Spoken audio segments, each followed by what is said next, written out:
ଆମେ ଜାଣିଛେ ବୃକ୍ଷ ଗୁଡ଼ିକ ଅମ୍ଳଜାନ ଉତ୍ପାଦନ କରିଥାନ୍ତି। ସେଥିପାଇଁ ତ ବୃକ୍ଷକୁ ସମସ୍ତ ଜୀବଙ୍କର ଜୀବନ ରେଖା ବୋଲି ଆମେ କହୁଛେ। ତେବେ ଆସନ୍ତୁ ବୃକ୍ଷକୁ ସଞ୍ଚୟ କରିବା, ବୃକ୍ଷକୁ ସୁରକ୍ଷା ଦେବା ଏବଂ ଜଙ୍ଗଲକୁ ମଧ୍ୟ ସୁରକ୍ଷା କରିବା। ଫଟୋସିନ୍ଥେସିସ୍ ପ୍ରକ୍ରିୟା ସମୟରେ ଗଛ ଗୁଡ଼ିକ କାର୍ବନ ଡାଇଅକ୍ସାଇଡ୍ ନେଇ ଆମେ ନିଶ୍ୱାସ ନେଉଥିବା ଅମ୍ଳଜାନକୁ ଉତ୍ପାଦନ କରିଥାନ୍ତି।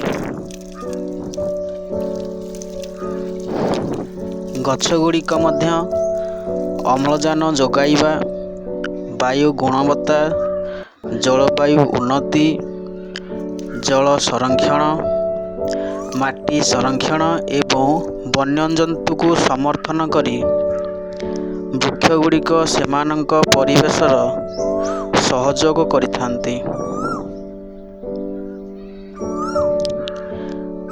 ଅନେକ ପ୍ରଜାତିର ବନ୍ୟଜନ୍ତୁ ବାସସ୍ଥାନ ପାଇଁ ମଧ୍ୟ ଗଛ ଉପରେ ନିର୍ଭର କରିଥାନ୍ତି।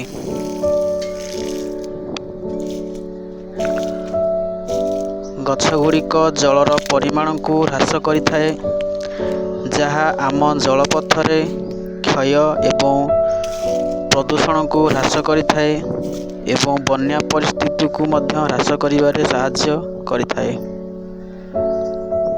ତେଣୁ ଆମେ ବୃକ୍ଷ ଗୁଡ଼ିକୁ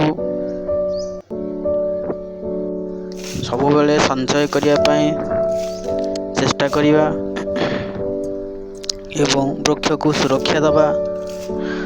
ଫଳରେ ଆମର ପରିବେଶ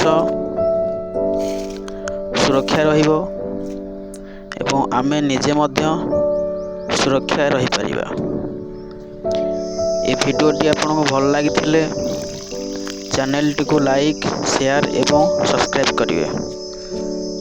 ଧନ୍ୟବାଦ।